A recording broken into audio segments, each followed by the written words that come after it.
Hello बच्चों, welcome to Krishna's maths. हम लोगों ने लास्ट लेक्चर में क्या किया था, 2021 का पेपर सॉल्व किया था बच्चों। हाँ, 2021 का पेपर सॉल्व किया था। आज हम लोग 2020 का पेपर सॉल्व करेंगे। ये सब ओरिजिनल क्वेश्चन है ना।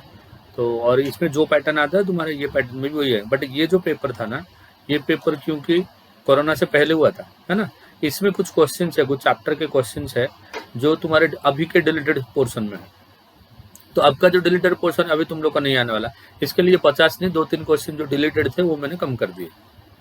ठीक है, चलो बढ़ते हैं आगे। अब देखो, इसके बाद तुम्हारा 19 आएगा, 18 आएगा, 17 आएगा, ऐसे पेपर्स आएंगे।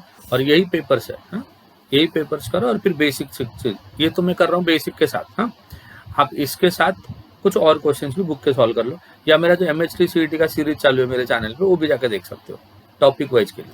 ठीक है, तो हम लोग आज ये 2020 का पेपर सॉल्व करेंगे। और अगर कोई चैनल में नए हो तो चैनल को लाइक, शेयर एंड सब्सक्राइब कर दो। जैसे मैं हमेशा बोलता हूँ, लाइक L&S² कर दो।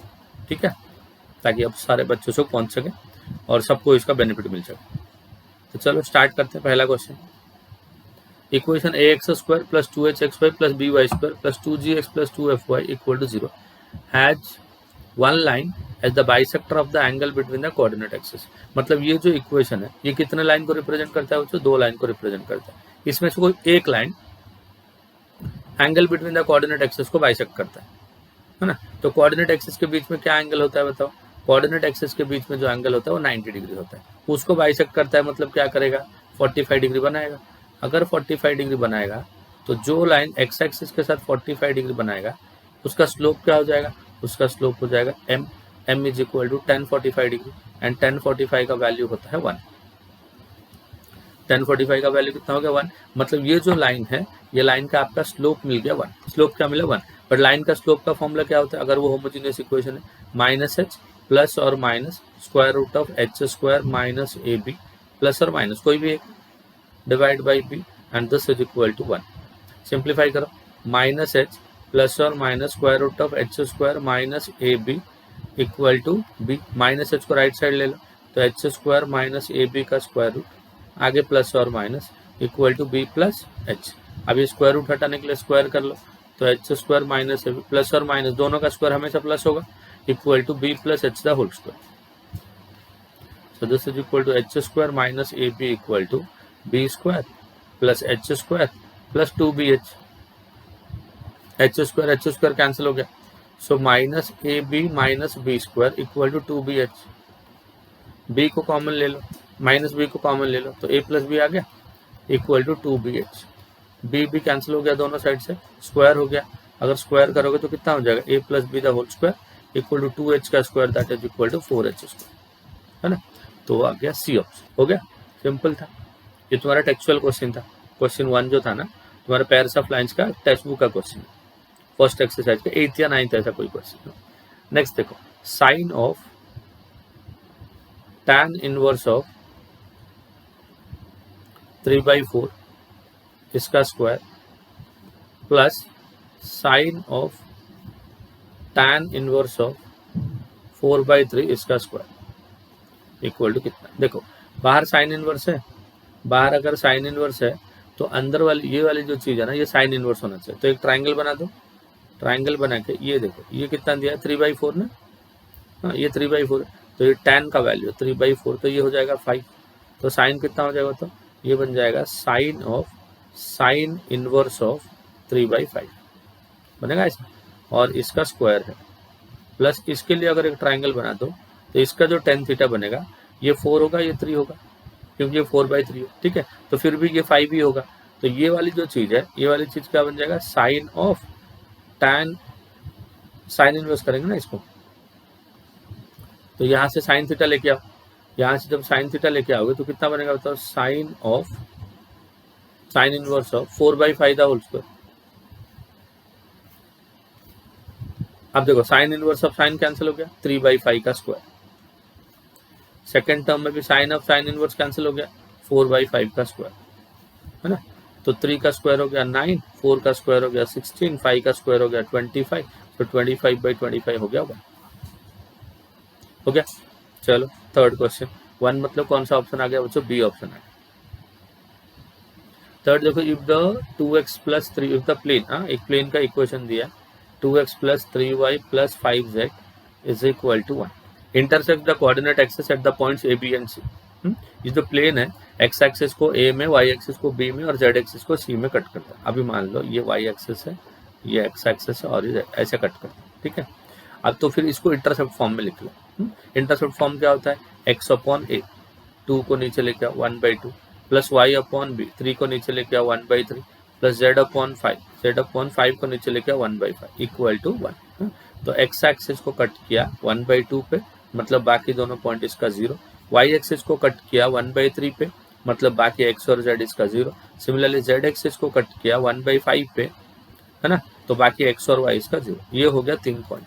अब पूछता है ये जो ट्राइंगल बना, ये जो ट्राइंगल बना, इसका ABC ट्राइंगल है ना, ये जो ट्राइंगल बना इसका सेंट्रोइड बता। हाँ, तो सेंट्रोइड मतलब क्या है फॉर्मूला, सेंट्रोइड जो होता है ना वो x1 मतलब 1/2 plus 0 divide by 3। Similarly 0 plus 1/3 y1 plus y2 plus y3/3 and z1 मतलब 0, z2 मतलब 0, z3 मतलब 1/5 डिवाइड बाई 3।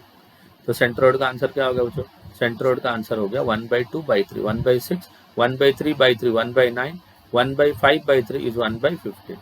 तो ये हो गया आपका centroid 1/6, 1/9, 1/15, B option. The eccentricity of the ellipse, ellipse given है और इसका एसेंट्रिसिटी क्या दिया देखो बच्चों, 4x² minus 12x plus y² plus 6y plus 14, है ना। तो पहले ना बच्चों इसको ऐसे फॉर्म में लिखना पड़ेगा, x² upon a² plus y² upon b² equal to 1। अगर ऐसा लिखा तो e equal to 1 minus b² by a² का स्क्वायर रूट होगा। अगर a ग्रेटर देन b आए, b ग्रेटर देन a आए तो ये दोनों उल्टा हो जाएंगे, ठीक है। तो देखो वो फॉर्म में तो नहीं है, इन दोनों में 4 कॉमन है, तो 4 कॉमन ले लो तो x² माइनस 3y आए, क्या x² माइनस 3x आए। इसमें ऐड क्या करेंगे देखो, इसमें ऐड करेंगे अगर 3x है, ऐड करेंगे कितना, परफेक्ट स्क्वायर बनाना ना, तो x का कोफिशिएंट का हाफ का स्क्वायर, x का कोफिशिएंट 3 है, 3 का हाफ 2 है और 3/2 का स्क्वायर है 9/4 plus this is y² plus 6y, तो y का कोफिशिएंट 6, उसका हाफ हो गया 3, उसका स्क्वायर हो गया 9, है ना। और 14 को राइट साइड ले लिया तो -14 होगा। अब कितना ऐड किया देखो, ये 4 इंटू 9/4 मतलब 9 ऐड किया, तो इधर भी 9 ऐड कर लूंगा और इधर भी 9 ऐड कर लूंगा, है ना। तो ये हो गया आपका x minus 3/2 the whole square into 4 plus y plus 3 the whole square equal to 18 minus 14 will be 4। 4 से डिवाइड कर लो, इसको x बोल दो, इसको y बोल दो, है ना। 4 से डिवाइड करोगे तो x² by 1 plus y² by 4 is equal to 1, equal to कितना हो गया बच्चों, 1 हो गया। तो अभी देखो, अभी यहाँ पे b² ग्रेटर देन a² आ रहा है, ये b² है, ये a² है, तो clearly b greater than a। अगर b ग्रेटर देन a होगा तो एसेंट्रिसिटी मैंने बोला था आपको 1 माइनस a² बाई b² हो जाएगा। a² का वैल्यू 1, b² का वैल्यू 4, तो 1 माइनस 1 डिवाइड बाई 4, तो 4 माइनस 1 हो गया 3 divide by 4 and square root of 3 divide by 4 will be √3/2। तो मतलब ऑप्शन सी हो गया। पहले उसको स्टैंडर्ड फॉर्म में कन्वर्ट करो, स्टैंडर्ड फॉर्म में कन्वर्ट करने के बाद चेक करो a ग्रेटर देन b या b ग्रेटर देन, अपने केस में क्या आएगा b ग्रेटर देन a, तो फॉर्मूला ये लग गया, ठीक है। नेक्स्ट क्वेश्चन क्या दिया देखो, f(x) इक्वल टू ये ग्रेटेस्ट इंटीजर फंक्शन। अब ये जो ग्रेटेस्ट इंटीजर फंक्शन होता है ये क्या होता है मालूम है ना, ये हमेशा एक इंटीजर रिटर्न करता है ना। और अगर मान लो 3.4 का ग्रेटेस्ट इंटीजर क्या है, मतलब 3 है ना।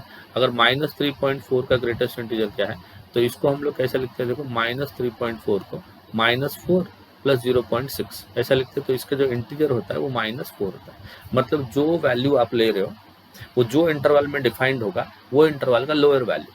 जैसे आप 3.4 ले रहे हो, बिटवीन 3 एंड 4 है, तो इसका लोअर वैल्यू क्या है, 3 है।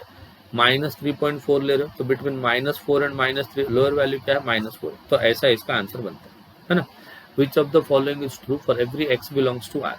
हाँ, जो अगर मैं 3.4 का ग्रेटेस्ट इंटीजर ले रहा हूँ, ये 3 हो रहा है, 3 + 1 करूंगा तो 4 आएगा, हाँ। और ये जो 4 होगा ये 3.4 से ज्यादा होगा ना, मतलब D आ गया। देखो ग्रेटेस्ट इंटीजर लिया, 1 ऐड किया, वो x से ज्यादा। ठीक है, 5th क्वेश्चन आ जाएगा आंसर। नेक्स्ट देखो tan इनवर्स ऑफ 1/3, ये देखो जो बहुत आसान क्वेश्चन है, आंसर इसका π/4 है, बट कैसे सॉल्व करेंगे देखो, पहले इन दोनों को सॉल्व करेंगे, लंबा क्वेश्चन है। tan इनवर्स ऑफ 1/3 प्लस 1/5, ऐसे टाइप के क्वेश्चंस नहीं आने चाहिए क्योंकि इसमें कुछ है ही नहीं, बट इतना सब सॉल्व करना पड़ेगा, है ना। प्लस tan इनवर्स, ये तुम्हारे टेक्स्ट बुक का मिसलिनियस का क्वेश्चन है, 1/7 प्लस 1/8, ये हमने सॉल्व किया बहुत बार, है ना। इसको अगर याद रहेगा तो डायरेक्ट π/4 लिख सकते हो। tan इनवर्स ऑफ देखो 5 + 3 हो गया, डिवाइड बाई 15 - 1 हो गया 14, प्लस tan इनवर्स ऑफ 8 + 7 हो गया, डिवाइड बाई 56 - 1, है ना, तो हो गया 55।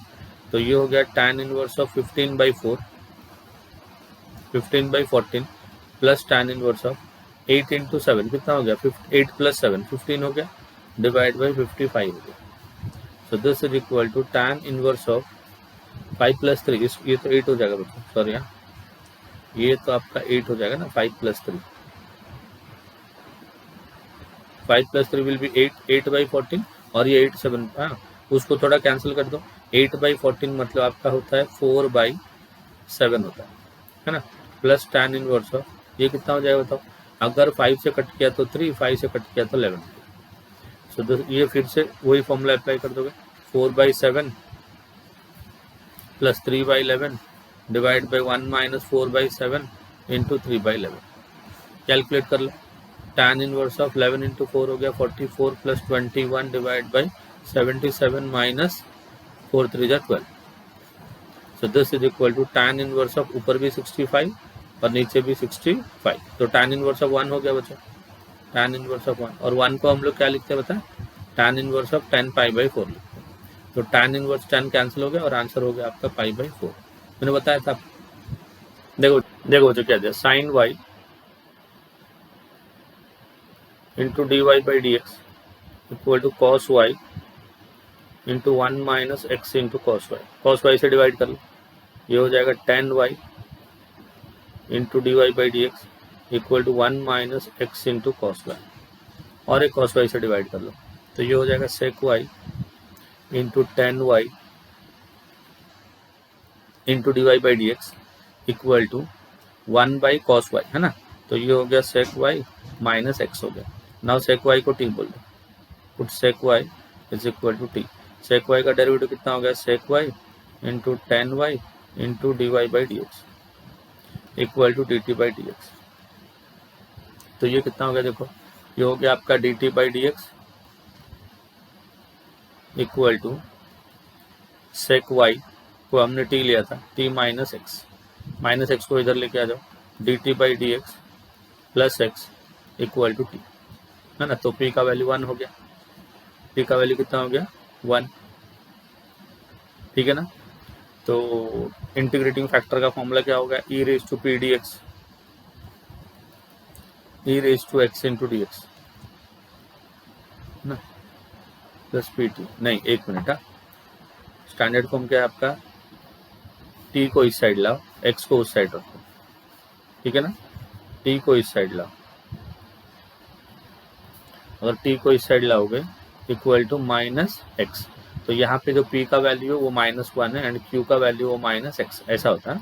तो integrating factor equal to e raise to, integrating factor क्या होता है, e raise to p into dx, और p का वैल्यू -1 है, -1 इंटू dx, तो e रेज टू कितना हो गया -x, this is the integrating factor. तो B answer, linear differential equation का क्वेश्चन, लीनियर डिफरेंशियल इक्वेशन, शायद ये भी तुमको डिलीटेड है या नहीं एक बार देख लेना, क्योंकि dy/dx plus py is equal to q, ये वाला पार्ट है।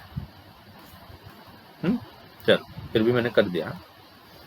The direction cosines of the line which bisects the angle between positive direction y and z, देखो y और z एक्सिस के बीच में एंगल कितना होता है, उसे 90, लाइन उसको बाइसेक्ट करता है। तो क्या करेगा, इसके साथ 45 डिग्री बनाएगा और इसके साथ भी 45 डिग्री बनाएगा, मतलब y के साथ कितना एंगल बनाएगा 45 डिग्री है, मतलब बीटा का वैल्यू कितना हो जाएगा 45 डिग्री, एंड z के साथ गामा बनाएगा वो भी 45 डिग्री, और क्योंकि y z प्लेन है तो x के साथ 0 डिग्री बनाएगा, सॉरी x को परपेंडिकुलर होगा तो एक्स के साथ 90 डिग्री बना, क्योंकि वाई जेड प्लेन है ना, वाई जेड प्लेन को एक्स क्या होगा बच्चों, परपेंडिकुलर होगा, तो 90 डिग्री बनाएगा। तो डायरेक्शन कोसाइंस क्या हो जाएंगे, direction cosines are cos alpha cos beta cos gamma, है ना, cos alpha cos beta and cos gamma, cos 90 है ना, फिर cos 45 degree and cos 45 degree, ऐसा हो जाएगा। और कॉस 90 का वैल्यू कितना बच्चों, 0, cos 45 1/√2 and cos 45 is also 1/√2। तो डायरेक्शन कोसाइंस आर 0 1/√2 1/√2, ठीक है। The equation of the normal to the curve, देखो कर्व का इक्वेशन क्या दिया, sine of pi x by 4, slope of tangent लाओ पहले, स्लोप ऑफ टैंजेंट क्या होता है बताओ, dy/dx, sine pi x by 4 का ये हो जाएगा cos pi x by 4 into pi x by 4 का, एक्स का तो 1 हो जाएगा तो पाई बाई 4, ये हो गया, जैसे स्लोप ऑफ टैंजेंट। हाँ, तो अभी पॉइंट कौन सा 2,5 पुट कर देंगे, है ना, तो स्लोप ऑफ टैंजेंट हो गया ये, हाँ, slope of tangent, slope of tangent कितना हो गया बच्चों, cos of pi x by 4 into pi by 4, है ना, तो एट 2,5, हाँ, एट 2,5, तो x के जगह पे 2 लिख दो, तो cos of pi into x के जगह पे 2 लिखा divide by 4 into pi by 4, है ना, तो 2 हो गया, कॉस 90 0 हो गया, तो स्लोप ऑफ टैंजेंट हो गया 0। देखो स्लोप ऑफ टैंजेंट क्या हो गया 0, तो स्लोप ऑफ नॉर्मल क्या हो जाएगा, तो उसका नेगेटिव रेसिप्रोकल, तो -1/0, एंड इक्वेशन ऑफ नॉर्मल पूछा है, तो इक्वेशन ऑफ नॉर्मल कितना होगा, y minus y1 equal to slope of normal into x minus x1, 0 से इधर मल्टीप्लाई कर दो, ये 0 हो गया, -1 से डिवाइड कर लो, वो भी 0 हो गया, तो x माइनस 2, तो x माइनस 2 इक्वल टू 0, मतलब x इज इक्वल टू 2। याद रखो स्लोप ऑफ द टैंजेंट क्या होता है, dy/dx, and slope of the normal उसको उल्टा करके माइनस करना, तो पहले टैंजेंट का स्लोप लाया, फिर उसका नेगेटिव रेसिप्रोकल ले लिया, नॉर्मल का स्लोप, फिर इक्वेशन ऑफ लाइन क्या होता है, नॉर्मल भी तो एक लाइन है, y minus y1 equal to m into x minus x1, ये करोगे तो आंसर आएगा, ठीक है। नेक्स्ट क्वेश्चन दो, the negation of the statement he is poor, इसको p बोल दिया, बट मतलब एंड हैप्पी, हैप्पी मतलब q, है ना, तो इसका नेगेशन लिखेंगे, इसका नेगेशन लिखेंगे तो क्या हो जाएगा, तो नेगेशन p एंड बनेगा और नेगेशन q, हाँ, ही इज नॉट पुअर हो जाएगा, हाँ, क्या आंसर क्या हो जाएगा, ही इज नॉट पुअर और नॉट हैप्पी, नॉट हैप्पी, तो ही इज नॉट पुअर और नॉट हैप्पी, तो डी ऑप्शन आएगा, ठीक है। The matrix this is not invertible, देखो इन्वर्टिबल मतलब इनवर्स एग्जिस्ट, इन्वर्टिबल मतलब इनवर्स एग्जिस्ट, नॉट इन्वर्टिबल मतलब inverse does not exist, inverse do not exist, अगर इनवर्स एग्जिस्ट नहीं करेगा, कोई मैट्रिक्स का इनवर्स एग्जिस्ट नहीं करेगा, मतलब उसका डिटरमिनेंट का वैल्यू क्या होगा, 0 होगा, अगर डिटरमिनेंट 0 हो गया तो इनवर्स एग्जिस्ट नहीं करता है, तो अगर डिटरमिनेंट 0 हो गया तो डिटरमिनेंट पहले फाइंड करो, a इंटू 0 माइनस 1 माइनस ऑफ -1 इज +1 इंटू -6 + 1 प्लस 4 इंटू -3 - 0 इक्वल टू 0, तो ये हो गया माइनस है, ये हो गया -5, ये हो गया -7 इक्वल टू 0, तो a इज इक्वल टू हो गया a इंटू 0 minus 1 will B -1, minus of -1 is +1, -6 and +1, -6 + 1 will be -5 and 4 into -3 - 0, तो -12 हो गया, ये -12 हो गया, तो -17 हो गया, -a इक्वल टू -17, ये -17 उधर जाकर +17, तो a इक्वल टू -17, ये हो गया, ठीक है। मैक्सिमम वैल्यू ऑफ z का मैक्सिमम वैल्यू चाहिए, और कंडीशन क्या दिया देखो, 3x + 2y इक्वल टू 18, अब इसको 18 से डिवाइड कर लो, तो x/6 + y/9 इक्वल टू 1 हो गया, तो पॉइंट आ गया 6,0 एंड 0,9, ये पॉइंट आ गया, और दूसरा x < = 4 एंड y < 6, चलो ग्राफ बना लेते हैं, ये y एक्सिस है और ये x एक्सिस है, ठीक है। पहले तो y < = 6, y < = 6 आप यहाँ पे मान लो, this is y = 6 and x < 4, अभी मान लो, अभी ये x < 4, ये हो गया x = 4, नाउ 6,0 यहाँ पे होगा, 0,9 मान लो यहाँ पे होगा, ये हो गया 6,0 और ये हो गया 0,9। अभी इसको ऐड कर ज्वाइन कर लो, कर लिया ज्वाइन, सबका लेस देन इक्वल टू है, तो ये लाइन का भी लेस देन इक्वल टू, इसका भी लेस देन, इसका भी लेस देन, ये आंसर आ गया। ये हो गया तुम्हारा फिजिबल रीजन। ये पॉइंट निकालना है क्योंकि ये पॉइंट मुझे मालूम है, ये पॉइंट कितना 4,0। अब ये लाइन देखो, ये लाइन का इक्वेशन ये है ना, ये लाइन का जो इक्वेशन है ना, ये क्या है बच्चों, 3x + 2y = 18। और ये लाइन के ऊपर x का वैल्यू 4 है, तो 4 × 3 हो गया 12, 12 + 2y = 18। तो 2y कितना हो जाएगा, तो 18 - 12 मतलब 6 हो गया, तो y = 3 हो गया, मतलब ये पॉइंट आ गया 4,3। अब ये लाइन दो, ये वाला पॉइंट भी चाहिए, ये वाला पॉइंट मतलब इसमें y का वैल्यू 6 है, तो इधर y को 6 लिख दो, तो 2 × 6 कितना हो गया 12, है ना, 3x + 2 × 6 हो गया 12 = 18, मतलब 3x = 2 हो गया, तो 3x = 6 हो गया, ठीक है, तो x = 2 हो गया, तो ये वाली पॉइंट हो गई आपकी 2, x का वैल्यू 2 और y का वैल्यू आपका 6। अभी ये वाला पॉइंट चाहिए, ये वाला पॉइंट तो मालूम है, y एक्सिस के ऊपर है, मतलब x 0 हो जाएगा और y 6 एंड दिस इज 0,0। तो ये सारे पॉइंट्स आ गए, ये सारे पॉइंट्स को आपको z में पुट करना है। तो देखो z का वैल्यू कितना था, 3x + 5y, z पहले 4,0 पे, तो अगर 4,0 पे लिखोगे z को, 3 × 4 हो जाएगा 12, हाँ, और फिर लिखो 4,3 पे, तो 3 × 4 हो जाएगा 12, 5 × 3 हो गया 15, तो 12 + 15 कितना हो गया 27, एंड लिखो 2,6 पे, 2,6 पे कितना होगा, 3 × 2 = 6 हो गया, 5 × 6 = 30 हो गया, तो ये हो जाएगा 36, है ना। फिर z लिखोगे 0,6 पे, 0,6 पे z कितना हो गया, 0 + 30 मतलब 30 आ गया, और एक आएगा बस कितना हो गया, तो इसमें से मैक्सिमम चाहिए ना, मैक्सिमम आपका 36 मतलब डी आ गया आंसर। एकदम बेसिक सा समय, थोड़ा जल्दी जल्दी सॉल्व करना पड़ेगा क्योंकि टाइम का है ना।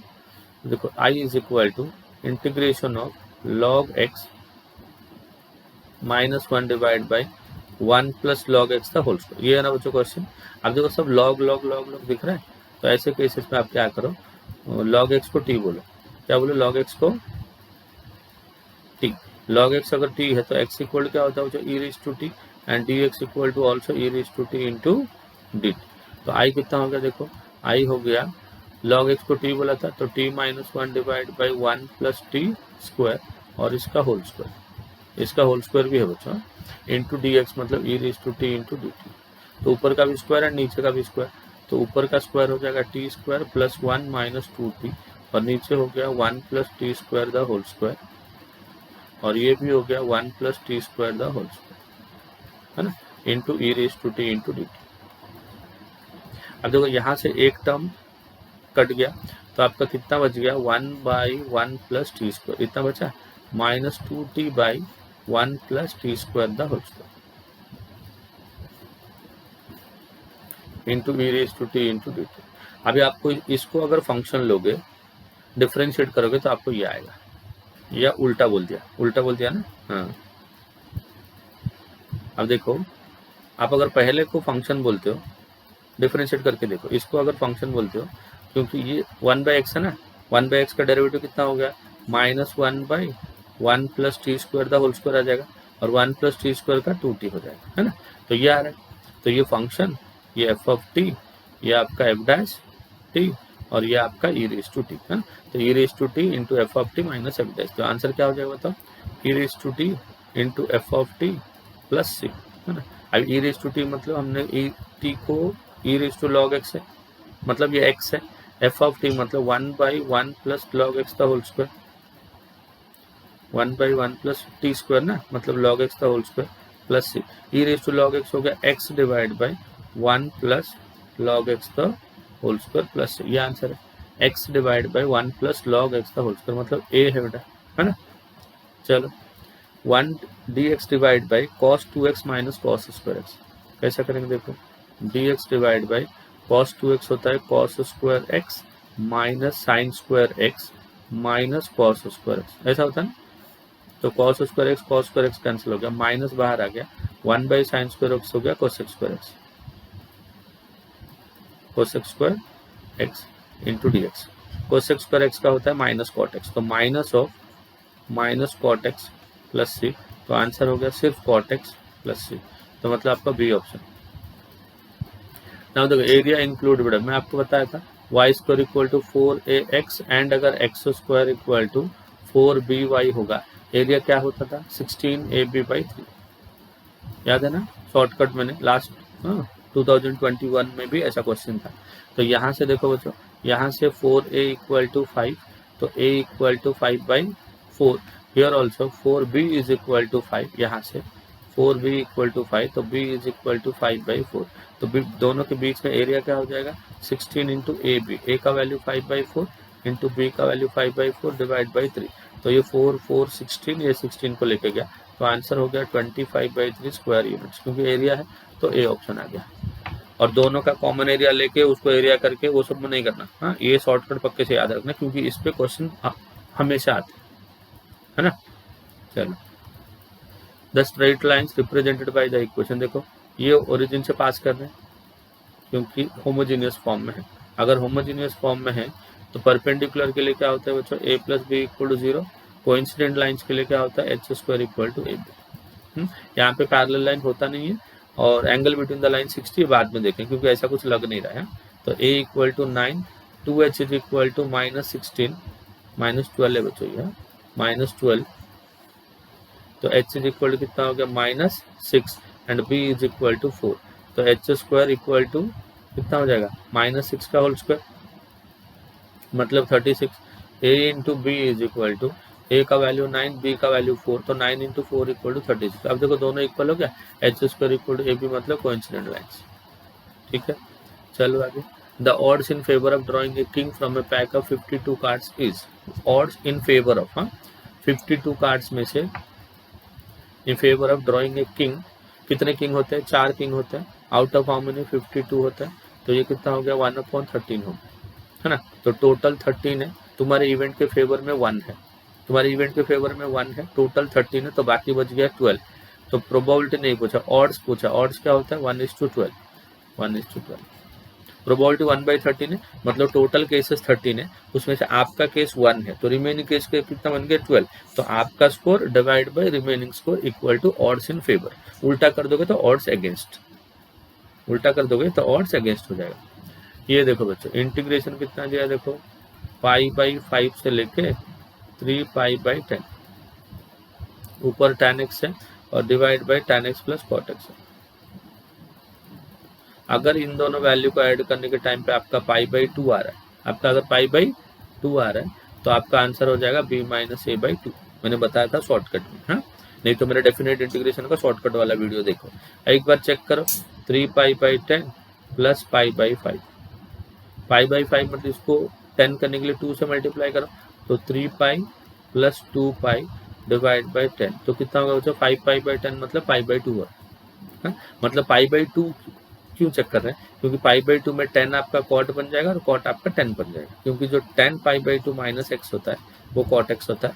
क्या होता है बच्चों वो cot x होता है एंड cot π/2 माइनस x जो होता है वो tan x होता है। अगर ऐसा बनता रहेगा तो इसका आंसर क्या हो जाएगा upper limit minus lower limit by 2 तो अपर लिमिट कितना हो गया बच्चों 3π/10 लोअर लिमिट हो गया π/5 डिवाइड बाई 2 तो देखो ये 3π माइनस 2π हो जाएगा π/10 divide by 2 which is equal to π/20। कुछ सॉल्व करने की जरूरत नहीं है बेटा। हाँ खाली शॉर्टकट याद रखो ये शॉर्टकट मेरा डेफिनेट इंटीग्रेशन का हाँ मेरे प्लेलिस्ट में जाओगे ना अभी 2 दिन पहले अपलोड किया था डेफिनेट इंटीग्रेशन का शॉर्टकट वाला एक सीरीज है। हाँ वो चैप्टर के पूरे शॉर्टकट है और हमेशा उस शॉर्टकट से रिलेटेड क्वेश्चन से डेफिनेट इंटीग्रेशन से मिलेंगे सॉल्व करके लाने वाला क्वेश्चन उसमें नहीं मिलेंगे। ठीक है now the angle between the line देखो पहले लाइन का जो डायरेक्शन रेशियोस है वो है 4 1 एंड 8 एंड जो दूसरे लाइन का है वो 2 2 1 है ना। तो ये a1 b1 c1 और ये a2 b2 c2 तो cos थीटा का फॉर्मूला क्या बच्चों cos theta equal to a1 a2 plus b1 b2 plus c1 c2 divide by a1 square plus b1 square plus c1 square into square root of a2 square plus b2 square plus c2 square है ना। a1 a2 4 into 2 हो गया 8 1 into 2 हो गया 2 8 into 1 हो गया 8 divide by 4 का square 16 1 का 1 8 का 64 उसके बाद 2 का स्क्वायर 4 2 का स्क्वायर 4 1 का स्क्वायर 1 ऐसा हो जाएगा बच्चों। अब देखो 8 8 प्लस 2 मतलब ये 18 हो गया, 10 प्लस 8, और ये हो गया 9 आपका, और ये हो गया 3 आपका, ठीक है। 9 से कट गया तो 2 हो गया, तो 2/3 cos theta 2/3, so theta is equal to कितना होगा, तो कॉस को उस साइड ले लो, तो कॉस इनवर्स ऑफ 2/3, ये आपका आंसर, कॉस इनवर्स ऑफ 2/3, समझा। In triangle ABC if 2 cos C कितना दिया बच्चों, 2 into cos C equal to sine B into cosec A, cosec A मतलब 1/sin है, साइन A को उस साइड ले लो, 2 इंटू कॉस C का फॉर्मूला क्या है बच्चों, cos C equal to B² plus A² minus C² divide by 2AB into sine A मतलब A/K, साइन B मतलब B/K, K कैंसिल हो गया, यहाँ से A कैंसिल हो गया, 2 से मल्टीप्लाई कर दो, 2 into B² plus 2 into A² minus 2 into C² equal to 2 into B², 2B² cancel हो गया, तो 2A² इक्वल टू 2C² हो गया, 2 कैंसिल हो गया, A² इक्वल टू C² मतलब A इक्वल टू C, तो पहला ऑप्शन हो गया आपका 20 वाला, समझा। Now that order and degree of the differential equation, देखो पावर में कितना है 7/3, तो थर्ड पावर कर लो, मतलब क्यूब कर लो इसका, 1 प्लस dy/dx का होल क्यूब रेज टू 7/3 इसका पावर 3 कर दो, इक्वल टू ये हो जाएगा 7 का पावर 3 इंटू d²y/dx², इसका भी पावर 3 हो जाएगा। अब ये 3 कैंसिल हो गया, दोनों 3 कैंसिल हो गया। अभी अगर आप ऑर्डर बोलोगे तो 2, डिग्री बोलोगे तो 3, तो ऑर्डर एंड डिग्री दोनों पूछा गया, तो 2 और 3 मतलब डी ऑप्शन। हमेशा याद रखो ऑर्डर डिग्री निकालने से पहले आपको एक बार उसको जो रेडिकल पावर है, स्क्वायर रूट, क्यूब रूट, वो सब ने वो सबको हटाना पड़ेगा, ठीक है। देखो तो क्या दिया है, the rate at which the metal cools in moving air is proportional to the difference of the temperature between the metal and the air, है ना। If the temperature is 290 K and the metal temperature drops from 370 to 330 K in 10 minutes, and temperature of the air को हम लोग T0 ले लेंगे and temperature of the metal को T ले लेंगे, T is the temperature of metal and T0 with the temperature of air, है ना। तो ये क्या गिवन है बताओ, ये गिवन है कि जो टेम्परेचर है ना, हाँ, temperature between metal and air, if the air temperature is this proportional to the difference of the temperature between metal and air, तो टेम्परेचर का मेटल का टेम्परेचर T है, एयर का टेम्परेचर T0 है, and this is dt is proportional to this, ऐसा हो जाएगा। अगर प्रोपोर्शनल टू का साइन हटाओगे तो dt/dt कितना हो जाएगा, this is equal to K times T minus T0, ऐसा हो जाएगा। बट तो T0 है ना, T0 का वैल्यू 290 है, तो अब क्या करो, वेरिएबल को सेपरेट कर लो, 1/T minus T0 into dt equal to K into dt, integrate कर लो, so this is equal to log of T minus T0 and T0 is 290, T0 की बना ना 290, if the temperature is this, है ना, equal to K into T, हो गया। तो at T equal to 0 the temperature drops from this to this in 10 minutes, है। तो इनिशियली कितना था, जब T इक्वल टू 0 था KT प्लस C हो जाएगा, जब T इक्वल टू 0 था टाइम, है, जब टाइम 0 था जो टेम्परेचर था वो 370 K था, 370 K, तो ये कितना हो गया देखो, log of 370 minus 290 equal to C, तो 0 हो गया, K इंटू 0 प्लस C, तो 0 प्लस C हो गया, तो C का वैल्यू आ गया log of 370 minus 290 will be 80, log of 80 equal to C, हमको इधर अप्लाई करना है, तो log of T minus 290 equal to K into T, है ना, प्लस C मतलब log ऑफ 80 हो गया। तो log को अगर इधर ले लेंगे तो log माइनस हो जाएगा, माइनस होगा तो डिवाइड हो जाएगा, 290 divide by 80 is equal to K into T। Now T का वैल्यू जब 10 होता है, T का वैल्यू जब 10 होता है, ये ड्रॉप होता है 370 से 330 को ड्रॉप होता है, तो log of 330 minus 290 divide by 80 equal to K into T का वैल्यू 10, तो ये कितना हो गया देखो बच्चों, log ऑफ 330 माइनस 290 हो गया 40/80 इक्वल टू 10 इंटू के हो गया, देयरफॉर के इज इक्वल टू log 1/2 हो गया, तो K is equal to 1/10 into log of 1/2। तो यहाँ पे पुट कर देते हैं, तो log ऑफ कितना हो गया, t minus 290 divide by 80 equal to 1/10 into log of 1/2, 1/10 into log of 1/2 into ये के का वैल्यू इंटू एक टी रहेगा। नाउ क्या पूछा है देखो, देन द टाइम रिक्वायर्ड मतलब टी पूछा है, व्हेन इट ड्रॉप्स टू 295 है ना, 295 हो जाएगा, तो मतलब ये log ऑफ 295 टी का value 295 minus 290 divide by 80 is equal to 1/10 into log of 1/2 into T, और ये टी पूछा है, तो ये 5/80 हो गया, ऊपर 5 हो गया नीचे 80 हो गया, तो log ऑफ 5/80 मतलब 1/16 हो गया इक्वल टू 1/10 ऊपर चला गया, तो ये 10 इंटू लॉग ऑफ 16 हो गया डिवाइड बाई कितना हो गया बताओ, log of 1/2, 10 into log of 16 हो गया ना, 10 इंटू लॉग ऊपर 5 है नीचे 80 है, तो 16 5 80 हो गया 1/60 divide by log of 1/2 and this is equal to T. इसको सॉल्व कर दो तो t इज इक्वल टू ये ऊपर जाके 4 हो जाएगा, 10 इंटू 4 40 हो जाएगा, समझा 40, हाँ 40 मिनट्स, समझा। थोड़ा बड़ा क्वेश्चन है और ऐसे टाइप के क्वेश्चन है तो पहले पेपर सॉल्व करने के बाद यहाँ तक आना ठीक है, क्योंकि लंबे क्वेश्चन से और टाइम लगता है इसमें। अब देखो ए गिवन है, बी गिवन है, और पूछा क्या है देखो, B inverse into A inverse का value, B inverse into A inverse क्या होता है बच्चों, ए बी का इनवर्स होता है, क्या होता है ये ए बी का इनवर्स, तो पहले ए इंटू बी निकाल दो, उसका इनवर्स निकाल देंगे, और इनवर्स निकालने के में आप एक शॉर्टकट है 2/2 अगर है तो, अगर ए बी सी डी का इनवर्स आप निकाल रहे हो तो आंसर होता है 1/AD माइनस बी सी, ए और डी का इंटरचेंज हो जाएगा, बी और सी में माइनस हो जाएगा, ये शॉर्टकट है, ये बहुत ही इंपॉर्टेंट है ना। अगर ये इंपॉर्टेंट, आपको खाली ए एंड बी ढूंढना है, ए एंड बी मल्टीप्लाई कर देना है, उसका इनवर्स ढूंढ देना है, और ए इंटू बी का इनवर्स ऐसा होता है बच्चों, B inverse into A inverse, ये प्रॉपर्टी है। इनवर्स में क्या होता है, जब मल्टीप्लाई करके इनवर्स लोगे वो उल्टा ऑर्डर में आएगा, जैसे ए बी सी का इनवर्स लोगे, C inverse B inverse A inverse ऐसा आएगा, रिवर्सल प्रॉपर्टी है।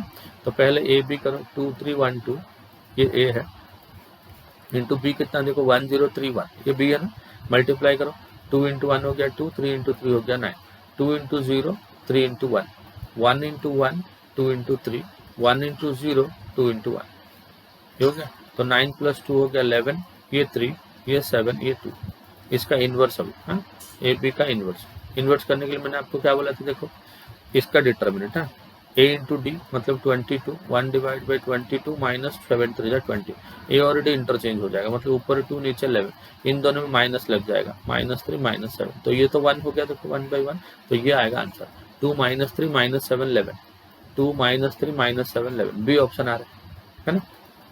चलो, the domain of the function f of x is equal to root x, देखो डोमेन कोई भी चीज अगर रूट के अंदर रहेगा तो वो क्या होना चाहिए, 0 या 0 से बड़ा होना चाहिए, तभी वो फंक्शन डिफाइंड होगा।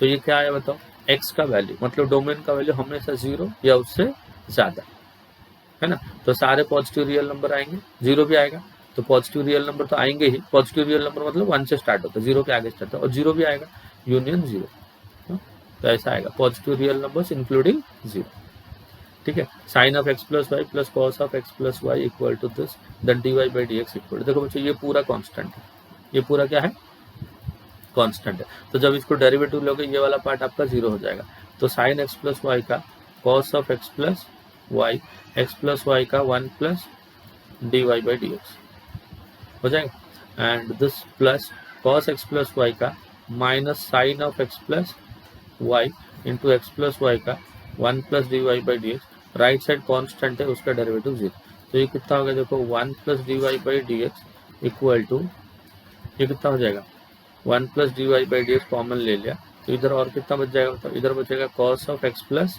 Y minus sine of x plus y and this is equal to 0, और क्योंकि ये वैल्यू कभी 0 नहीं होता है, क्योंकि साइन एंड कॉस कभी इक्वल नहीं होता है, साइन एंड कॉस कभी इक्वल नहीं होंगे, खाली 45 के एंगल के अलावा, है ना, तो वो तो दिया नहीं है, तो ये 0 नहीं है, ये 0 नहीं मतलब 1 plus D Y by D x will be always equal to 0, since this is not equal to 0 this will be 0। अगर ये 0 हो गया तो dy बाई dx कितना होगा, तो -1, मतलब बी ऑप्शन आ गया। ठीक है, देखो नेक्स्ट 26 वाला, the microorganisms double themselves in 3 hours. 3 घंटे में खुद को डबल कर देंगे। Assuming that the quantity of increase at the rate is proportional to itself, है ना, इंक्रीज का क्वांटिटी प्रोपोर्शनल है, then the number of times it multiples themselves in 18 years. अब देखो 18 ईयर्स में कितना हो जाएगा, microorganisms double themselves in 3 hours, 3 hours में डबल करते हैं। एज्यूमिंग द क्वांटिटी जो भी रहेगा वो 3 घंटे के बाद डबल हो जाएगा। हाँ, ये आर होगा ईयर में, ये कितना हो जाएगा, आर, है ना, डबल हो गया। Increase at a proportional rate itself, then the number of times it multiples themself in 18 hours. 18 hours में कितना हो जाएगा, है ना, कितना हो जाएगा, 2:6 हो जाएगा, क्योंकि 3 का कितना टाइम्स हुआ, 3 का 6 टाइम्स हुआ ना, 3 का 6 टाइम्स है। 3 जब 3 आर होता है तो 2 डबल होता है, तो ये कितना हो जाएगा, तो 2 का पावर 6 हो जाएगा। 2 का पावर 6 मतलब 64 हो जाएगा, क्योंकि प्रोपोर्शनल रेट ऑफ जो है ना तो प्रोपोर्शनली इंक्रीज हो रहा है, तो बी आ जाएगा आंसर। समझो, out of 100 people selected at random 10 have common cold, 10 have common cold. 100 में से 10 को कोल्ड, मतलब प्रोबेबिलिटी पी, मतलब कोल्ड का प्रोबेबिलिटी कितना होगा, 10/100, मतलब 1/10। और कोल्ड नहीं होगा उनका प्रोबेबिलिटी देखो 1 - p हो जाएगा, 1 - 1/10 मतलब 9/10। ठीक है, ये 5% selected at random from the group, 5% selected at random from the group, then the probability that at most 1 person, तो n = 5, at most 1 मतलब r का वैल्यू ज़्यादा से ज़्यादा 1 मतलब लेस देन इक्वल टू 1 होगा, सो r = 0 और 1 होगा। Will have common cold is, उनको कॉमन कोल्ड होगा उसका प्रोबेबिलिटी। तो देखो r का वैल्यू कितना होगा, 0 और 1, तो probability of x = 0 plus probability of x = 1, ये आना पड़ेगा। तो n का वैल्यू 5 है, तो इधर क्या हो जाएगा, देखो 5c0 p⁻0 q⁵ plus 5c1 p⁻1 q⁴। तो 5c0 कितना हो गया, देखो 1, p⁻0 हो गया 1, q मतलब कितना, देखो 9/10, 9/10 का पावर 5 प्लस 5c1 मतलब 5, p का पावर 1, p मतलब 1/10 का पावर 1 इज 1/10 इंटू 9/10 का पावर 4, है ना। तो इधर से क्या हो जाएगा, 5 से कट के इसको 2 बना दो और 9/10 का पावर 4 को कॉमन ले लो, तो ये हो जाएगा 1 प्लस 9/4 को कॉमन लिया ना, तो 9/10 आएगा प्लस 1/2 आएगा, है ना। तो 981 इंटू 81 डिवाइड बाई 10 का power 4 into 2, 9 to the 18 plus 1 will B 19 divide by 10 into 2 will be 20। ऊपर मल्टीप्लाई कर दो या इसको 2 से डिवाइड कर दो, 2 से इसको डिवाइड कर दोगे तो कितना आएगा बताओ, 9.5 आ जाएगा, और 2 से डिवाइड करोगे तो इसको 10 आ जाएगा, तो नीचे 10.5 हो गया। तो 81 इंटू 81 इंटू 9.5 करोगे, नीचे 10⁵ करोगे, 10⁵, तो ये कैलकुलेट कर लो 0.9185 आएगा। ठीक है, कैलकुलेट कर लेना, उतना आएगा। The line r bar equal to this parallel, देखो एक लाइन है, एक प्लेन को पैरेलल है, ये प्लेन है और वो लाइन है, this is the plane, this is the line, parallel है। तो प्लेन का जो नॉर्मल होगा, नॉर्मल को लाइन क्या हो जाएगा, परपेंडिकुलर हो जाएगा, है ना। तो लाइन का डायरेक्शन रेशियो देखो 2, 1, 2, DRS ऑफ लाइन, लाइन का डायरेक्शन रेशियो कितना, 2, 1, 2, एंड प्लेन का जो नॉर्मल का DRS है वो 3 - 2m, ये दोनों परपेंडिकुलर। अगर परपेंडिकुलर है तो कंडीशन क्या होगा, A1 A2 plus B1 B2 plus C1 C2 = 0, 2 into 3 हो गया 6 - 2 प्लस 2m = 0 होगा, 6 - 2 हो जाएगा 4, 4 प्लस 2m = 0, तो 2m = -4 हो जाएगा, तो m विल बी = -2, है ना। तो ये हो जाएगा A option. G with the centroid of the triangle ABC and OB any other point, तो OA बार हो गया, A बार, OB बार हो गया, B बार, OC बार हो गया, C बार प्लस CG बार, CG बार मतलब let G be the centroid of triangle ABC, so this will be G bar minus C बार, ये पूछा है ना। तो A bar plus B bar plus C bar equal to, देखो G bar का formula क्या होता है, G bar equal to A bar plus B bar plus C bar divide by 3। तो A plus B plus C equal to 3 times G bar, है ना। तो this is 3 times G bar plus G bar minus C bar, तो 4 times G बार हो गया। ये ओ जी बार होगा बच्चा, सी जी बार नहीं, ये क्या हो गया, ओ जी बार। अगर ये ओ जी बार हुआ तो वो भी एक बार जी बार हो जाएगा, वो भी क्या हो जाएगा, दिस विल बी अगेन जी बार। ठीक है, क्वेश्चन गलत है। So this will be again one more g bar. So this is 3 g bar plus g bar. तो ये वाला हट जाएगा, g bar minus c bar तो नहीं होगा। 3 g bar a plus b plus c हो जाएगा आपका 3g plus g will be 4 into g bar and g bar को you can write as o g bar। हाँ, तो 4 into o g bar मतलब 29 का आंसर हो गया बी ऑप्शन। ठीक है, point A B C D, A का पॉइंट देखो बच्चों कितना है, minus A minus B, and B का पॉइंट कितना है 0,0, सी का पॉइंट कितना देखो a, बी, एंड डी का पॉइंट क्या हो गया A square and A B square या क्या है, तो स्लोप निकालो, स्लोप ऑफ ए बी निकालो पहले, स्लोप ऑफ ए बी का slope y2 minus y1, 0 plus B will be B divide by x2 minus x1, तो a है ना, ए बी का। देन स्लोप ऑफ बी से निकालो, बी से equal B minus 0 B A minus 0 A, same हो गया, A B B C D निकालो, सी डी मतलब A B minus B divide by A square minus ए, ऊपर से b कॉमन निकाल लो a माइनस 1, नीचे से a कॉमन निकाल लो तो a माइनस 1, तो this is again b by A. सबका स्लोप सेम आ रहा है, कोलिनियर होगा, कोलिनियर सी आर। ठीक है, the particular solution of the differential equation y into d x by d y equal to x log x.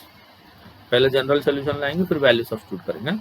तो देखो ये हो जाएगा 1 बाई वाई, वाई को उस साइड ले लिया, into d y equal to 1 upon x into log x into d x. ठीक है, 1 by y into d y, इसको हम लोग ऐसा भी लिख सकते हैं ना, ऊपर 1 बाई एक्स नीचे log x into d x, इसलिए लिख रहे हैं कि नीचे का डेरिवेटिव ऊपर है तो लॉग ऑफ वाई हो जाएगा, इधर भी नीचे का डेरिवेटिव ऊपर है तो लॉग ऑफ 1 बाई एक्स हो जाएगा, log of denominator sorry log of log x हो जाएगा, लॉग ऑफ क्या हो जाएगा, लॉग एक्स हो जाएगा, एक प्लस लॉग सी कर दो। So this is log of y divide by log x equal to log C, log cancel हो गया, y is equal to C log x. ये जनरल सोल्यूशन है ना। अब हमें पर्टिकुलर सोल्यूशन चाहिए, पर्टिकुलर सोल्यूशन के लिए एक्स को क्या पुट करना है ई, और वाई को क्या पुट करना है 1, तो 1 is equal to C into log e, and log e also 1, therefore C is equal to 1। अगर सी 1 हो गया तो y इक्वल टू क्या हो जाएगा, लॉग एक्स हो जाएगा, x को e लिखा तो log e 1, y is also 1, तो c हो गया 1, तो y equal to log x. अगर y is equal to answer हो गया y equal to log x, अगर y equal to log x हो गया, ऐसा नहीं दिया आंसर, हाँ लॉग को इधर लाके दिया e रेज टू y, तो x is equal to e raise to y, ये ऑप्शन है बी। ठीक है, देख लेना ऐसा थोड़ा घुमा फिरा के देते हैं वो लोग। F of x is equal to mod x upon x for x is not equal to 0। X अगर नॉट इक्वल टू 0 है तो पहले राइट हैंड लिमिट निकाल लो। राइट हैंड लिमिट क्या होता है, देखो राइट हैंड लिमिट होता है limit x tends to 0 plus, जब 0 प्लस होता है मॉड एक्स प्लस एक्स होता है डिवाइड बाई एक्स, तो आंसर क्या हो गया 1। तो लेफ्ट हैंड लिमिट क्या हो गया, लेफ्ट हैंड लिमिट हो गया limit x tends to 0 minus, तो मॉड एक्स हो जाएगा minus x upon x is equal to -1 हो जाएगा, और ये +1 ये -1, तो नॉट कंटिन्यूस, इक्वल नहीं है ना, तो कंटिन्यूस नहीं है। अगर कंटिन्यूस नहीं है तो डिफरेंशिएबल भी नहीं है, neither continuous nor differentiable. Differentiable होगा तो कंटिन्यूस होगा, अगर कंटिन्यूस ही नहीं है तो डिफरेंशिएबल चेक करने की जरूरत नहीं, वो कभी नहीं होता है ना। सी ऑप्शन हो गया, neither continuous nor differentiable. P, Q are true statements and R is a false statement. Then which of the following statement is a true statement? है ना, तो देखो P कंडीशनल, एक एक ऑप्शन देखेंगे, है ना? ये ट्रू है और ये फॉल्स है, तो ये फॉल्स हो गया और ये ट्रू हो गया, तो ये ट्रू होना चाहिए, है ना। P Q true, R false है, तो P ट्रू है R फॉल्स है, तो पहला कंडीशनल फॉल्स हो गया, दूसरा ट्रू है, पहला फॉल्स दूसरा ट्रू है तो ट्रू होना चाहिए, बट यहाँ पे फॉल्स दिया है, तो ये तो रॉन्ग स्टेटमेंट है। विच वन इज ट्रू बोला है, सेकंड वाला देख लो, P biconditional Q conditional R is false, check करते हैं। देखो ये ट्रू, तो ये ट्रू हो गया और ये फॉल्स है, ये ट्रू ये फॉल्स में आंसर क्या आता है, फॉल्स आता है, तो which one is true statement, ये ट्रू। बी वाला स्टेटमेंट आपका ट्रू है, ठीक है। Now cosine of the angle included between this and this दिया है, देखो डायरेक्शन रेशियो 1 - 2 पहले का 1 - 2 -2 एंड दूसरे का 3 2 एंड -6 है ना, 3 2 एंड -6। ये हो गया आपका A1 B1 C1, ये हो गया A2 B2 C2। Cos theta का फॉर्मूला लिख दो, क्या है फॉर्मूला A1 A2 मतलब 1 × 3 plus B1 B2 -2 × 2 C1 C2 2 × 6 will be 12 divide by square root के अंदर A1 square B1 square C1 square into root के अंदर 3 का स्क्वायर 2 का स्क्वायर 6 का स्क्वायर हो गया। तो 1 × 3 12 प्लस -8 हो गया, 8 + 3 कितना हो गया 11 हो गया, डिवाइड बाई ये 3 हो गया और ये 7 हो गया, तो 11/21 हो गया, है ना। कोसाइन ऑफ द एंगल मतलब कॉस थीटा इज 11/21 मतलब डी हो जाएगा, ठीक है। तो कि integration of 1 + 2 times e⁻⁻x divide by 1 - 2 times e⁻⁻x ऐसा दिया। तो देखो नीचे 1 ये माइनस कर दो, जो नीचे जैसा है ना वैसा बना लो, -2 कर दिया मैंने तो +2 करूंगा तो ये 4 हो जाएगा, हाँ? तो डिवाइड बाई 1 - e⁻⁻x ऐसा करूंगा एंड डिवाइड बाई 1 - 2 × e⁻⁻x, यहाँ पे 2 भी रहेगा, सेपरेट कर दिया, ये कैंसिल हो गया, 1 का इंटीग्रेशन x हो गया। अभी देखो ऊपर से 2 को बाहर ले लिया, 2 × e⁻⁻x डिवाइड बाई 1 - 2 × e⁻⁻x, नीचे का डेरिवेटिव होगा ऊपर वाला, आ रहा है ना, देखो डिनोमिनेटर का 1 का 0 हो गया, -2 e⁻⁻x का e⁻⁻x इंटू -x का -1, तो नीचे का डेरिवेटिव ऊपर हो गया। अगर नीचे का डेरिवेटिव ऊपर हो गया तो क्या होता है, लॉग ऑफ डिनोमिनेटर होता है, हाँ? तो x + 2 times log of 1 - 2 times, हाँ? तो कौन सा हो गया बताओ, डी आ रहा है, बी आ रहा है, 2 है ना उधर, बी आएगा, ठीक है। द वॉल्यूम ऑफ द पैरेललोपाइपेड, हाँ ए बार बी, पैरेललोपाइपेड का जो वॉल्यूम होता है ना बच्चों वो ऐसा होता है, scalar triple product and that is given as 12। Then the volume of the tetrahedron का वॉल्यूम क्या होता है 1/6 of scalar triple product A + B B + C C + ऐसा होता है ना। बट ये जो है ना ये एक शॉर्टकट है, हाँ शॉर्टकट क्या है देखो, ये होता है 2 times A bar B bar C बार, याद रखो। प्लस अगर होगा, ये बहुत इंपॉर्टेंट है बच्चों, ये आता है एग्जाम में, C + A, हाँ? अगर ये होगा तो ये आपका 2 टाइम्स होता है, 2 times the normal scalar triple product of A B C, ऐसा होता है। अगर ये माइनस हो जाएगा, अगर ये प्लस की जगह पे क्या हो जाएगा बच्चों, माइनस हो जाएगा, तो आंसर 0 होता है, रिमेंबर है, बहुत बहुत बहुत ज़्यादा इंपॉर्टेंट। तो देखो हम लोगों ने ए बी सी का जो वॉल्यूम है वो 12, ये हम लोग को यूज़ करना है, इसका ढूंढना है। तो 2 से कट करके 3 हो जाएगा, तो 1/3 into this is given as 12, तो 3 से कट कर दिया तो 4 हो जाएगा, तो 4³ कुछ करने की जरूरत नहीं, देखो खाली शॉर्टकट याद है तो कुछ करने की जरूरत नहीं, समझ आ रहा है ना।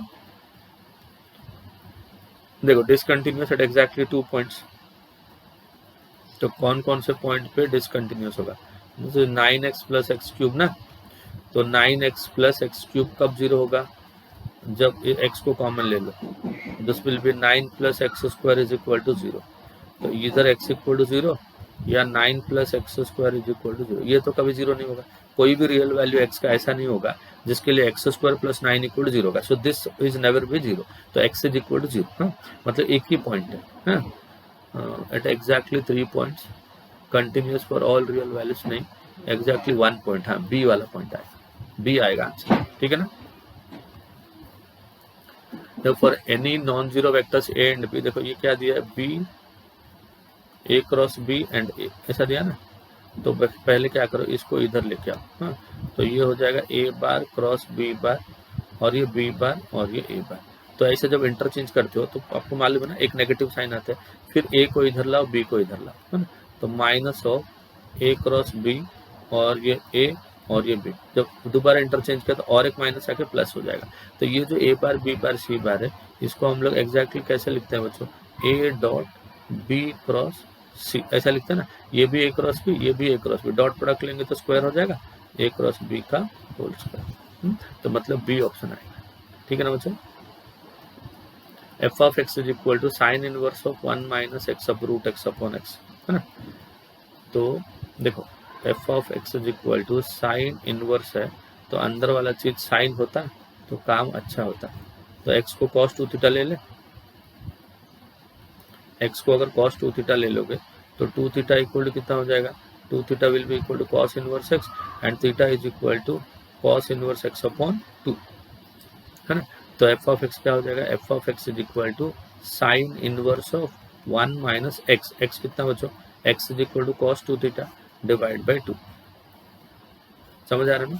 So f of x is equal to कितना हो जाएगा, sine inverse of 1 minus cos 2 theta is 2 sine square theta divide by 2 और इसका रूट, तो ये दोनों कैंसिल हो गया, साइन स्क्वायर थीटा का रूट हो गया साइन थीटा, है sine inverse of sine theta हो गया theta and theta is equal to क्या आ जाएगा, half of cos inverse of x, ये हो गया आपका f ऑफ x। डेरिवेटिव लेना है ना, f डैश x चाहिए, f dash x equal to half into cos inverse x का minus 1 by root of 1 minus X square, तो this is minus 1 by 2 times root of 1 minus X square, ये आपका answer है। समझा बच्चों। The rational form of let x is equal to, देखो rational form चाहिए मतलब p बाई क्यू के फॉर्म में आंसर चाहिए 1, है ना।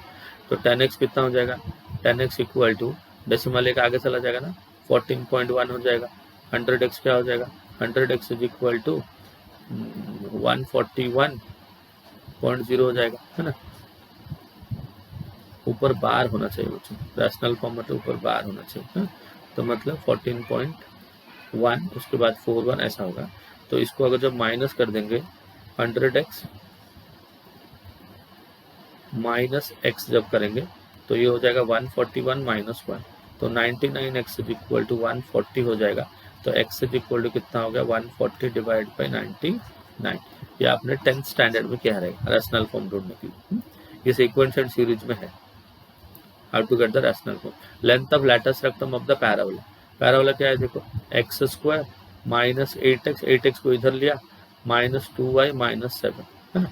तो this is x square minus 8x 16 add कर दो equal to minus 2y minus 7 plus 16 कर दो, ये हो जाएगा आपका x minus 4 the whole square equal to minus 2y, 16 minus 7 will be 9, है ना।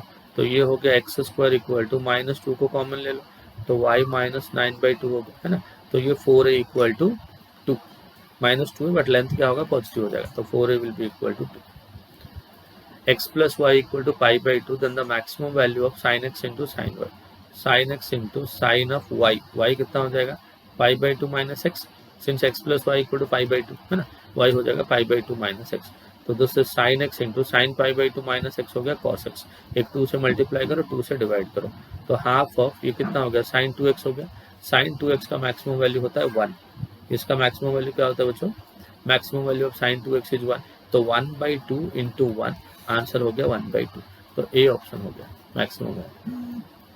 समझा ना बच्चों। इंटीग्रेशन 0 to 1, ये एक्स स्क्वायर माइनस 2 है तो इसको प्लस 1 करके माइनस 3 करेंगे, इधर भी एक्स स्क्वायर प्लस 1 करेंगे, इधर भी एक्स स्क्वायर प्लस 1 करेंगे। ये देखो बच्चों दोनों का डिग्री सेम है, दोनों क्वाड्रेटिक पॉलिनोमियल है, जब दोनों क्वाड्रेटिक होगा हमेशा न्यूमरेटर को डिनोमिनेटर के फॉर्म में लिखो, तो न्यूमरेटर क्या है इधर एक्स स्क्वायर माइनस 2 है, डिनोमिनेटर एक्स स्क्वायर प्लस 1 है, तो मुझे ऊपर एक्स स्क्वायर प्लस 1 चाहिए, 1 को ऐड करो 1 को सब्ट्रैक्ट करो, जैसे 1 को ऐड करोगे तो एक्स स्क्वायर प्लस 1 हो गया और जब सब्ट्रैक्ट कर लोगे तो माइनस 3 हो गया, ये कैंसिल होकर 1 हो गया, 1 का integration x 3 into 1/1 plus x square का tan इनवर्स x हो गया and with in the limit 0 से लेके 1, तो x 1 हो गया, 3 into tan inverse 1 will be 5/4, 0 put करेंगे टोटल क्या हो जाएगा आपका 0, तो 1 minus 3 5/4 which is your option D. देखो a equal to sine 75 plus cos 75, तो साइन 175 ना ये हो जाएगा साइन 5 डिग्री, ये कितना हो जाएगा तो साइन 5 डिग्री एंड कॉस 175 ये हो जाएगा माइनस, है ना, क्योंकि देखो साइन 175 को हम लोग ऐसा लिखेंगे sine pi minus 5, sine pi minus theta क्या होता है बच्चों, साइन थीटा होता है ना, एंड कॉस 175 होता है cos pi minus theta, but cos pi minus theta क्या होता है माइनस कॉस थीटा होता है, ये क्या होता है माइनस कॉस 5, तो साइन 5 माइनस कॉस 5 ऐसा हो गया। देखो अब 0 to 5 डिग्री के अंदर की अगर बात करोगे या तो ग्राफ से देख लो कौन बड़ा हो रहा है, तो आपको वहां से मालूम पड़ जाएगा कौन बड़ा है ना, साइन 5 माइनस कॉस। अब देखो ये 0 है, ये π/4 है, ये π/2 है, इतना बस। हाँ, अब देखो साइन पाई बाई टू 1 होता है, साइन पाई बाई टू 1 होता है, तो ये ग्राफ ऐसा जाएगा। ये ग्राफ किसका है? साइन का। कॉस 0 1 होता है, तो ये कॉस 90, ये ग्राफ कॉस का। अब देखो पाई बाई 4 मतलब 45 डिग्री, तो मैं बात कर रहा हूँ 0 डिग्री, मैंने बात कर रहा हूँ 5 डिग्री। 5 डिग्री मतलब इधर किधर रहेगा? यहाँ पे कौन सा ग्राफ का वैल्यू ज़्यादा है?